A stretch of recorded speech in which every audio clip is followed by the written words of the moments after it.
اگر آپ کو یاد ہو تو 12 اپریل کو اتوار کا دن تھا، تو اس شام کو جب میں نے جیو نیوز پر یہ خبر دی تھی شہزاد اقبال صاحب کے پروگرام میں کہ امریکہ اور ایران کے درمیان دوبارہ مذاکرات ہوں گے، تو اس وقت تو لوگوں نے یقین نہیں کیا۔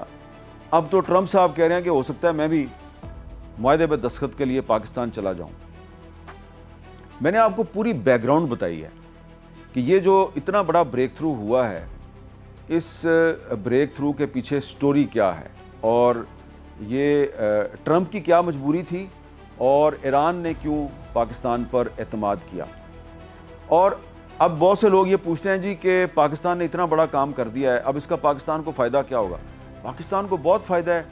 ایران میں اگر امن ہوگا، استحکام ہوگا، تو اس کا پاکستان کو فائدہ ہی فائدہ ہے۔ ایران جو ہے وہ ہمارا ایک برادر اسلامی ملک ہے، اور ایران کا بارڈر جو ہے وہ صرف پاکستان کے ساتھ نہیں لگتا، ایران کا بارڈر افغانستان کے ساتھ بھی لگتا ہے۔ اور اگر پاکستان جو ہے وہ ایران اور امریکہ کے درمیان معاملات طے کروا سکتا ہے، تو کل کو ایران کچھ دیگر ممالک کے ساتھ مل کے پاکستان اور افغانستان کے معاملات بھی ٹھیک کروا سکتا ہے۔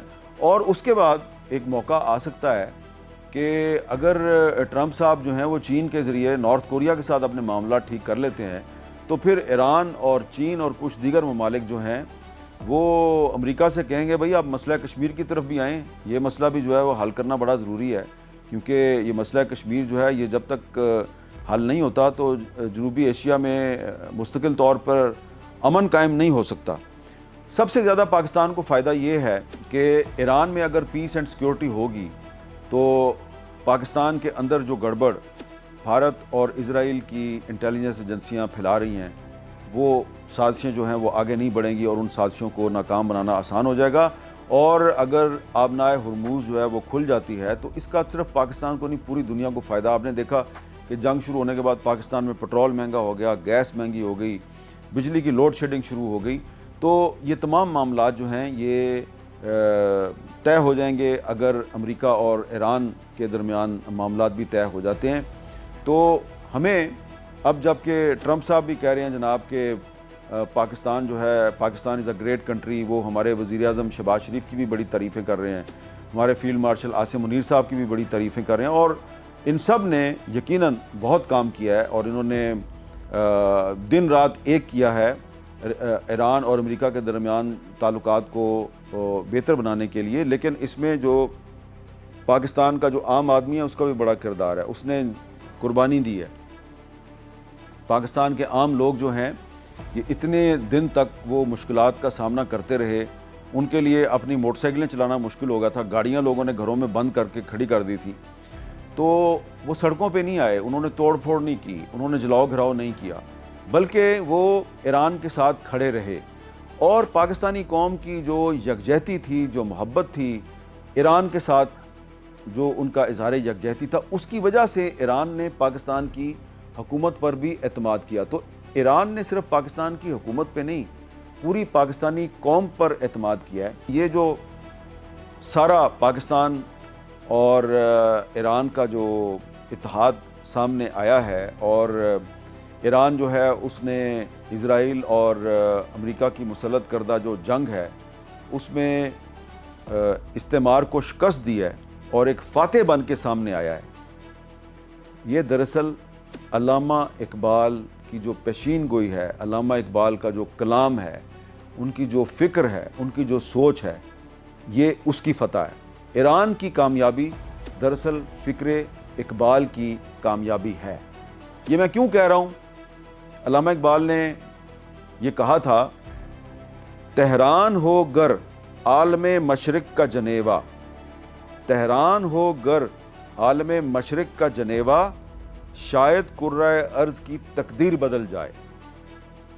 تو علامہ اقبال جو ہیں انہوں نے جب یہ شعر کہا تھا تو اس وقت لیگ آف نیشنز ہوتی تھی جو بعد میں یونائٹڈ نیشنز بن گئی، تو اس کا ہیڈ کوارٹر جنیوا میں ہوتا تھا۔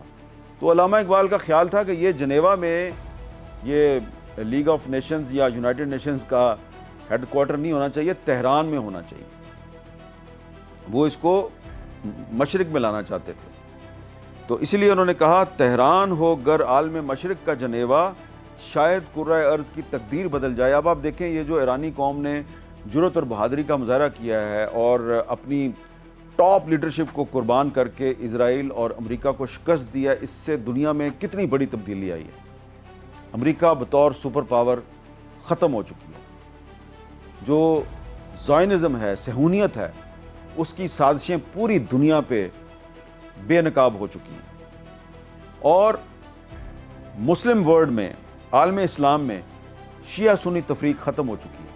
ابھی بھی اگر کچھ لوگ جو ہیں وہ شیعہ سنی اختلاف کو بھڑکانے کی کوشش کر رہے ہیں تو یاد رکھیے یہ ذہونی ایجنٹ ہیں، یہ زائنسٹ ایجنٹ ہیں۔ ان کو پتہ نہیں علم ہے یا نہیں ہے، لیکن یہ ڈائریکٹلی اور انڈائریکٹلی جو زائنسٹ کانسپریسی ہے، گریٹر اسرائیل کی کانسپریسی ہے، یہ اس کو آگے بڑھا رہے ہیں۔ آج سے بہت سال پہلے Lawrence of Arabia, colonel Lawrence تھا، ایک برٹش ایجنٹ تھا، اس نے عربوں اور ترکوں کو آپس میں لڑایا تھا۔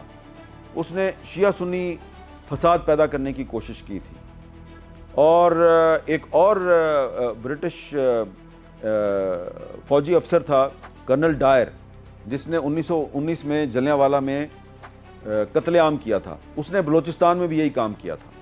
اس نے بلوچوں کو بھی شیعہ سنی بنیاد پر آپس میں تقسیم کرنے کی کوشش کی تھی۔ تو یہ جو شیعہ سنی اختلاف ہے نا، اس کو بر صغیر پاک و ہند میں اور مشرق وسطیٰ میں برٹش انٹیلیجنس نے ایکسپلائٹ کیا۔ تو آج اگر ایران جو ہے اس نے پاکستان اور دیگر مسلم ممالک کے جو عوام ہیں ان کی مدد سے اسرائیل اور امریکہ مشترکہ قوت ہے اس کو شکست دے دی ہے، تو یہ دراصل اس نے استعمار کو شکست دی ہے، شیعہ سنی فساد پھیلانے والوں کو شکست دی ہے۔ تو یہ جو شیعہ سنی تفریق ہے یہ ختم ہو چکی ہے۔ ابھی بھی اگر یہ کہیں پہ باقی ہے، اور مجھے پتہ ہے ٹاپ لیول پہ کہیں نہ کہیں ابھی یہ تھوڑی سی ہے باقی، اس کو جو بھی ایکسپلائٹ کرتا ہے نا پاکستان کے اندر یا کہیں پر بھی پاکستان سے باہر، وہ زائنسٹ ایجنٹ ہے۔ تو علامہ اقبال جو ہیں وہ نہ اپنے آپ کو شیعہ کہتے تھے نہ سنی کہتے تھے، اپنے آپ کو ایک عام سا مسلمان سمجھتے تھے۔ قائد اعظم محمد علی جناح اپنے آپ کو نہ شیعہ کہتے تھے نہ سنی کہتے تھے، ایک عام سا مسلمان سمجھتے تھے۔ تو جو ایران کی اسرائیل اور امریکہ پہ فتح ہے، یہ تمام مسلمانوں کی فتح ہے، اور یہ ہے تبدیلی جو کہ علامہ اقبال نے بہت سال پہلے دیکھ لی تھی۔ تو اب ہمیں علامہ اقبال کی جو فکر ہے، ان کا فلسفہ ہے، اس کو سامنے رکھ کے آگے بڑھنا ہے۔ اور یہ جو پاکستان کو ایک بہت بڑی کامیابی ملی ہے، پوری دنیا میں پاکستان زندہ باد کے نعرے لگائے جا رہے ہیں، تو یہ جو پاکستان کی جو انٹرنیشنل لیول پہ جو امپورٹنس ہے، اب اس کو ہم نے بہت ہی حکمت کے ساتھ استعمال کرنا ہے مسئلہ کشمیر کے حل کے لیے، کیونکہ علامہ اقبال نے کشمیر کو ایران صغیر قرار دیا تھا۔ کیسے؟ علامہ اقبال نے کشمیر کو ایران صغیر قرار دیا تھا۔ وہ کشمیر کو بھی ایک دوسرا ایران سمجھتے تھے، کیونکہ ان کا خیال تھا کہ کشمیری بھی اسی طرح بہادر اور خوبصورت لوگ ہیں جس طرح ایرانی ہیں۔